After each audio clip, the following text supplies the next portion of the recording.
And now, the most watched and trusted news in the Panhandle, News Channel 10. Rotor Recoil is a one-of-a-kind shooting experience.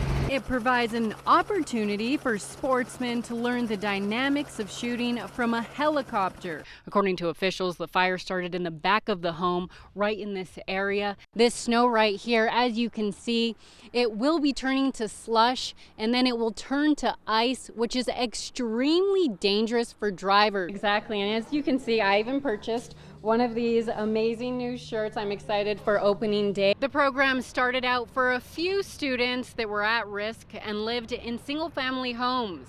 I'm here at Central Bark, which is one of Amarillo's newest doggy daycares, and they believe in one motto. Investigators in Portales are investigating a shooting that left multiple people injured and one dead. Normally, I'm not looking forward to these snow events, but I am looking forward to this one on my 2 days off. Ah, there you go. A marathon meant for slackers, and yes, you heard that right, slackers invited members of the community to participate in a 0.5K for a good cause. People in the Oklahoma Panhandle were forced to evacuate their homes Saturday because of the 412 wildfire that started in this area in Beaver County. Residents in a Texas neighborhood are doing everything they can to help an alligator. Randall County Fire Department responded to 2 residential structure fires this morning. That is a great sport, and yes, beginner's luck, no background in shooting. Today felt like a beautiful summer day. I could almost sit in my backyard and start tanning. It's March.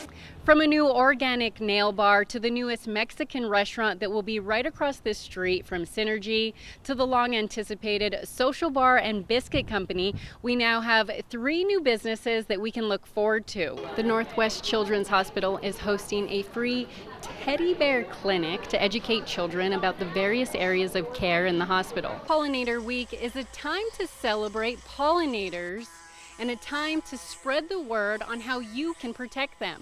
The Amarillo Chamber of Commerce is getting ready for their 24th annual Good Time Celebration Barbecue Cook-Off. As you can see behind me, construction is in full effect for the new BSA Harrington Cancer Center. Amarillo community is coming together for the 24th annual Amarillo Enterprise Challenge Award Ceremony. Moving on tonight, you can get a free Egg McMuffin at McDonald's on Monday on the chain's inaugural National Egg McMuffin Day. All right, so how about the Boots versus Badges game? I'm so mad I had to be at work. It looks like you had a ton of fun out there with them. Police say at least 5 people were killed at a movie theater in Odessa. Wow, well, it really sucks. The Cowboys aren't going to the playoffs even after this game. Right, Cameron, how about that rain and even some thunderstorms last night? Fantastic. Yes, it the was. Rain and thunder. 2 local coffee shops are brewing up business in Amarillo and are opening new locations. So I am honestly so impressed with you. The WT coach was impressed, and I think everyone at the station. We've been watching it over and over. Yesterday it was beautiful warm weather. Today 80s, 90s. Today, not so much. And now, the most watched and trusted news in the Panhandle. A ranch in the Panhandle is now offering a one-of-a-kind shooting experience from a helicopter. It's an aerial shooting experience like no other that was once only offered to snipers in the military, but it's now being offered to everyone. Check it out. Rotor Recoil is a shooting course that we developed. It's actually 50 miles long. It's 90 targets, and it'll take you about 300 rounds to get through the whole range, and it's all from an aerial platform. So from the helicopter, we're taking you on, and we're training you how to shoot a reverse lead on a static target. Designed to be challenging for any skill level, whether you are a beginner like me or an avid shooter, the training is adjusted to your preference. Here we go.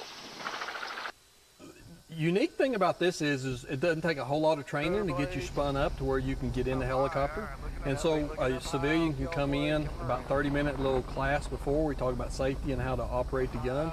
And I've got you in the helicopter and we're going. Abraham and Todd Hodnett came up with the idea for Rotor Recoil at Mendota Ranch, where they say the feedback they've received from not only military members but civilians has all been extremely enthusiastic. I've been involved in a lot of shooting sports all of my life. Have shot, I used to shoot 70,000 rounds a year doing pistol and shotgun and all kinds of stuff, competition. Hunted all my life, and this is by far the funnest thing you'll do with a trigger. So I love, if you said you only have an hour left of shooting in your life, I'd call Jason, get in rotary recoil, and I would go shoot for an hour. It's that much fun. And me and him have done it for years now, and it never gets old. Every time he calls me up and says, hey, you want to go shoot? It's like Christmas. A fast-moving wildfire in the Oklahoma Panhandle has burned more than 29,000 acres, destroying over 10 homes. I was there earlier today and spoke with residents about the devastation to the area. People in the Oklahoma Panhandle were forced to evacuate their homes Saturday because of the 412 wildfire that started in this area in Beaver County. Residents in Beaver and Forgan, Oklahoma were advised to evacuate because of the large fire that was fueled by wind. They had the whole town evacuated, and so we just had to leave, and we tried to help each other, let them know how serious it was. Fire burned several homes and businesses amid dry and windy conditions. By the time we got to the truck, the flames were already over the fence. So we exited, the fire department was already on its way, and within probably an hour, the house was engulfed and burned down. Solis describes the biggest impact and heartbreak of not being able to get the most valuable items from his house. Well, 2-3 years ago, we lost our son in an accident, and we had a lot of pictures of him, and that's what we were going to miss the most, because Jose Salazar, that was his name, we have no more pictures left of him, and that's going to be the hard part for my wife and stuff. So the other stuff can be replaced, but sentimental things that we couldn't grab because we didn't have enough time.